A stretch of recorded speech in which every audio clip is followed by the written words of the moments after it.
Hello everyone, this is me Sudha and you're watching your favorite YouTube channel Sudha Anil Teaching Classes। तो चलिए start कर देते हैं बिना टाइम गवाए। देखिए आज आपका 14 चैप्टर स्टार्ट होने वाला है, द एडवर्ब मॉडिफाइड वर्ड्स। ठीक है, सबसे पहले जो चैप्टर का नाम है उसको समझेंगे, उसके पार्ट समझेंगे, उसके बाद हम चैप्टर को स्टार्ट करेंगे। ये नहीं कि स्टार्टिंग कर देंगे और फिर आपको पता भी नहीं चलेगा कि एडवर्ब है क्या। लेकिन सिर्फ एक ही शर्त है कि आपको क्या करना होगा, स्टार्टिंग से लेकर लास्ट तक वीडियो देखनी होगी। ठीक है, तो चलिए स्टार्ट कर देते हैं। देखिए चैप्टर का नाम है एडवर्ब। क्या नाम है? एडवर्ब। क्यों है एडवर्ब? देखिए इसकी भी एक लॉजिक है। हमने लिखा एडवर्ब, हमने क्या लिखा? एडवर्ब। देखिए इसमें लिखा है वर्ब। वर्ब को हम क्या लिखते हैं? क्रिया। ठीक है जी, क्रिया। और इसमें एक शब्द और जोड़ दिया गया एड, यानी कि एडवर्ब। ठीक है, अभी आप क्रिया तो समझ ही गए हैं कि वर्ब के बारे में बात चल रही है, तो क्या है? एडवर्ब है। लेकिन एडवर्ब के लिए ही हमें क्या करना है? ये देखिए, एडवर्ब वो शब्द होता है जो कि वर्ब की विशेषता बताए। मान लीजिए मैंने कहा सीता एक अच्छी लड़की है। ठीक है, मैंने क्या कहा? सीता एक अच्छी लड़की है। तो वो जो गुड है ना, गुड, ठीक है, गुड, वो है उसका विशेषता। ठीक है, तो किसकी विशेषता है? ये सीता की विशेषता है। लेकिन क्या है? ये जो वर्ब है वो है गुड, अच्छी। लेकिन अगर मैं क्या कहूँ कि सीता एक बहुत अच्छी लड़की है, यानी कि मैंने पहले कहा था सीता एक अच्छी लड़की है, यानी कि उसकी विशेषता क्या हुई? वर्ब क्या हुआ कि उसका मतलब जो नेचर है वो अच्छा है। ठीक है, अब हम कहें कि आप हमें एडवर्ब बताइए, तो एडवर्ब क्या होगा? दूसरे सेंटेंस में हमें कॉम्प्लीमेंट मिलेगा कि सीता बहुत अच्छी लड़की है, यानी कि जो वेरी है ना वो उसको क्लासिफाई करेगा, किसको? वर्ब को, यानी कि बहुत अच्छी, यानी कि क्रिया क्या है? क्रिया को जो उसकी विशेषता बता रहा है वेरी, यानी कि उसको कितनी अच्छी है, कौन अच्छी है, कैसे, तो वो सारी चीज क्या होती है? एडवर्ब। अभी आप समझे एडवर्ब क्या होता है? वर्ब की विशेषता बताने वाला शब्द एडवर्ब कहलाता है। चलिए जैसे कि देखिए सेम थिंग ये आ रही है यहाँ पर, this is very sweet mango. देखिए sweet, this is very sweet mango. Sweet mango means देखिए ये बहुत ही मीठा आम है। ठीक है, आम मीठा ही होता है, ये बहुत मीठा आम है। लेकिन मीठा तो इसकी विशेषता है। ठीक है जी, मीठा क्या है? इसकी विशेषता।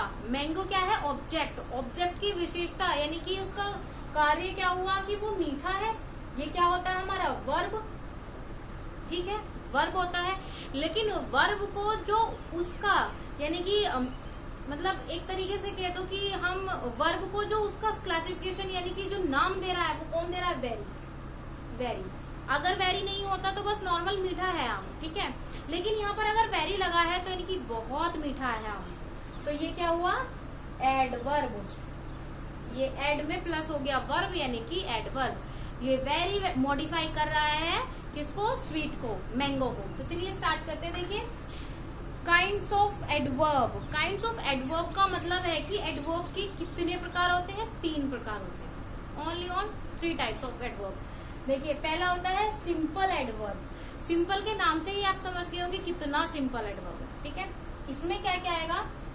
Time, place. टाइम होता है समय, प्लेस मीन्स स्थान, नंबर मीन्स संख्या, मैनर मीन्स, देखिए मैनर आदतें होती हैं, ठीक है, उनकी रीति, डिग्री या क्वांटिटी, यानी कि डिग्री जैसे कि superlative degree, positive degree, comparative degree, ये सब अभी आएंगी। आपको डायरेक्ट और इनडायरेक्ट से पहले मुझे ये सारी चीजें करानी है, इसलिए मैं आपको ये चैप्टर्स लेके चली हूँ। ठीक है, मात्रा, स्वीकृति और ये नेगेशन यानी कि निषेध, ये सारी चीजें अगर कहीं आपको दिखाई देती हैं तो वो सिंपल एडवर्ब कहलाता है। ठीक है, देखिए रिलेटिव एडवर्ब। रिलेटिव एडवर्ब क्या मीन? जो छोटे छोटे 2 सेंटेंसों को जोड़ता हो वो रिलेट एडवर्ब होता है। ठीक है, जो दो वाक्यों को जोड़ता हो और उसमें टाइम, प्लेस, रीजन या मैनर आता हो। ठीक है, ये सारी चीजें मैं अभी आपको एक एक करके बता रही हूँ। पॉइंट 1 से पूरे डिटेल में मैं आपको बताने वाली हूँ, एक ये एग्जाम्पल के बारे में। ठीक है, इंटेरोगेशन। देखिए नाम से पता चल रहा है प्रश्नवाचक है, इंटेरोगेशन है और एडवर्ब है, इसीलिए आस्किंग क्वेश्चन आएंगे। क्वेश्चन मार्क आपको यहाँ पर दिख ही रहा होगा। तो चलिए इनको आप याद कैसे करेंगे, सिंपली देखिए, सिंपल और relative adverb. Simple and relative adverb में टाइम, प्लेस, मैनर और रीजन कंपल्सरी है, ठीक है। बाकी इसमें डिग्री, क्वांटिटी, नेगेशन और एफर्मेशन भी आएगा, ठीक है। यानी कि ये इसकी मान लीजिए एक तरीके से छोटी छोटी सी शर्तें हैं। अगर ये वाली शर्तें आप कहीं देखते हैं तो वो सिंपल एडवर्ब है, और अगर ये वाली शर्तें और ये सबसे बड़ी ये चीज जो आप कहीं देखते हैं तो वो रिलेटिव है, और ये क्वेश्चन मार्क यानी कहीं सवाल देखते हैं तो आप इंटेरोगेटिव एडवर्ब लॉक करोगे, ठीक है। तो चलिए इसे मैं रब करती हूँ और स्टार्ट करते हैं नंबर 1 पॉइंट से, सिंपल एडवर्ब से। चलिए मैं इसको रब कर देती हूँ। चलिए देखिए ये रहा, ये है सिंपल एडवर्ब। सिंपल एडवर्ब के कुछ पॉइंट्स थे हमारे यहाँ पर, 7 पॉइंट्स हैं सिंपल एडवर्ब के। अगर वो पॉइंट्स आपको कहीं पर दिखाई देते हैं तो आप सिंपल एडवर्ब अच्छे से समझ जाएंगे। देखिए कैसे, आई शैल गो टुमोरो, मैं कल जाऊंगा। अब देखिए इसमें कहा गया है कि मैं कल जाऊंगा। कब जाओगे, कल जाऊंगा। तो कब जाओगे तो यानी कि टाइम बताना है ना, कब जाओगे। तो यानी कि ये देखिए पहली सिचुएशन आ गई आपकी टाइम, ठीक है। Mohan will come here, Mohan यहाँ आएगा। कहाँ आएगा, यहाँ आएगा। कहाँ यानी कि कहाँ के लिए आप क्या कर रहे हैं, स्थान का नाम पूछ रहे हैं ना, कहाँ आएगा। तो यानी कि दूसरी सिचुएशन हो गई प्लेस, ठीक है। प्लेस का मतलब दूसरी सिचुएशन हमें मिल गई है। The postman called again, the postman called again, postman ने दोबारा पुकारा। कब पुकारा, कैसे पुकारा, मतलब दोबारा, यानी कि वो काउंटिंग भी नहीं कर पा रहे हैं, इतनी बार उसने पुकारा है दोबारा, अगेन। तो ये नंबर आ गया, दूसरी सिचुएशन आ गई है। द चाइल्ड स्लैप्ड सडनली, देखिए मैनर, स्लैप्ड सडनली, देखिए सडनली मीन्स अचानक से वो बच्चा जो था वो क्या हो गया, सो गया, यानी कि अचानक से, पता भी नहीं चला। तो ये आ गया आपका manner. The day is very hot, ठीक है। The day is very hot, very का मतलब आप समझिए बहुत, बहुत इसकी हिंदी बनती है वेरी की, ठीक है। तो मैंने अभी जो एग्जांपल दिया था वो सूट होता है, लेकिन आप समझिए हॉट यानी कि जो दिन में, मतलब आज दिन में क्या है, गर्मी बहुत है। तो यानी कि क्वांटिटी बता रहे हैं, उसकी मात्रा बताई जा रही है। ये सिचुएशन कंप्लीट हुई। श्योरली यू आर राइट, देखिए स्वीकृति, स्वीकृति का मतलब ये है कि कोई भी ऐसी सिचुएशन हो जिसे स्वीकार लेना, ठीक है। श्योरली यू आर राइट, ठीक है, उसने स्वीकार लिया है कि तुम सही कह रहे हो। आई डू नॉट नो, देखिए नेगेशन यानी कि निषेध। आई डू नॉट नो, मैं नहीं जानता, यानी कि सभी चीज को नकार देना, कि मतलब कहते हैं ना कोई काम करने के बाद में कि ऐसा कर दे कि हमें नहीं पता या हमने नहीं किया, तो वो होता है निषेध, ठीक है। ये होता है सिंपल एडवर्ब, यानी कि सिचुएशन है सिंपल एडवर्ब की। ये समझ आया। चलिए चलते हैं पॉइंट नंबर 2 पर। सो चलिए अब देखिए दूसरा आता है रिलेटिव एडवर्ब। रिलेटिव एडवर्ब मैंने आपको बताया था जो दो छोटे वाक्यों को जोड़कर एक वाक्य बनाते, और उसकी मैंने 3 आपको सिचुएशंस बताई थी, टाइम, प्लेस एंड रीजन, ठीक है। तो चलिए स्टार्ट करते हैं। आई नो द टाइम, ठीक है, क्या बताया इन्होंने, आई नो द टाइम, उन्हें क्या पता है, टाइम पता है। क्या, ही विल कम हेयर, देखिए पहला छोटा वाक्य हुआ ये, उन्हें क्या पता है, टाइम पता है। He will come here, he will come here, वह यहाँ आया था, आएगा। आई नो द टाइम, मुझे टाइम पता है। ही विल कम हेयर, वह यहाँ आएगा। ये 2 क्लॉजेज है, ठीक है। इसके बीच में अगर हम देखते हैं यहाँ लगा हुआ है व्हेन। व्हेन क्या है, रिलेटिव एडवर्ब, क्योंकि ये इन दोनों को जोड़ रहा है और सेंटेंस बनाता है।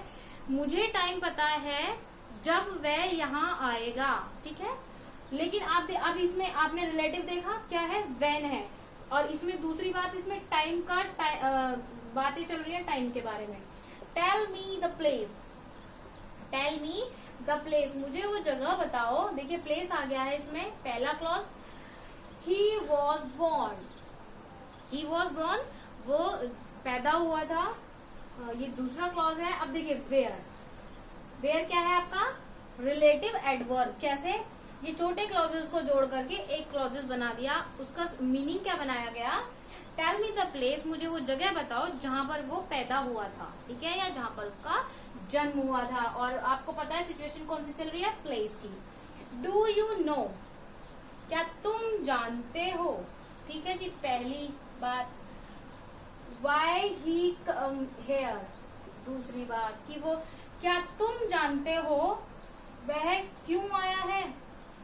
ठीक है, अब देखिए रीजन आपको दिखाई दे रहा है यहाँ पर, सॉरी ही, वाई तो ये इसका एडवर्ब है।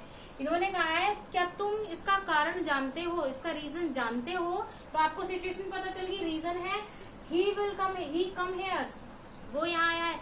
और इसमें आप देख रहे हो वाई, वाई क्या है आपका एडवर्ब, रिलेटिव एडवर्ब। क्या तुम इस बात का रीजन जानते हो, कारण जानते हो कि वह यहाँ क्यों आया है। ठीक है, और आपको पता है सिचुएशन क्या है, रीजन। थर्ड पॉइंट है इंटेरोगेटिव। इंटेरोगेटिव आप जानते हैं हमेशा क्वेश्चन मार्क वाले सवाल आते हैं, और इसमें एक खास बात है WH आएंगे। Where are you going, when will you go to Agra, तुम आगरा कब जाओगे। वाई आर यू सैड, तुम उदास क्यों। हाउ डिड ही फेल, सब में आप देख रहे हैं क्वेश्चन मार्क, यानी कि क्वेश्चन पूछे जा रहे हैं और क्वेश्चन मार्क चल रहे हैं। ठीक है, ये थे 3 पॉइंट्स आपके किसके, एडवर्ब के। तो चलिए अब हम करेंगे कल से डिग्री। कल हम आपको सारी डिग्री बताएंगे। डिग्री करने का मतलब आप थोड़ा सा एक पार्ट ऐसा होगा कि आप डायरेक्ट में एंटर कर जाएंगे। एक चैप्टर के बाद में कल आपका ये चैप्टर खत्म होगा और फिर उसके बाद में आपके डायरेक्ट इनडायरेक्ट चल जाएंगे। तब तक के लिए बाय बाय, देखते रहिए अपना ये फेवरेट यूट्यूब चैनल। और सबसे इम्पोर्टेंट बात ये है, नोट्स तैयार करते रहिए। नोट्स से क्या होता है ना कि आप कभी भी कोई भी चीज मिस नहीं करते हैं, उसमें आपको पता रहता है कि हाँ ये नहीं ये था। बार बार वीडियो स्किप नहीं करनी पड़ेंगी आपको, इसलिए मैं आपको बोल रही हूँ। चलिए तो मिलते हैं नेक्स्ट वीडियो में, तब तक के लिए बाय बाय।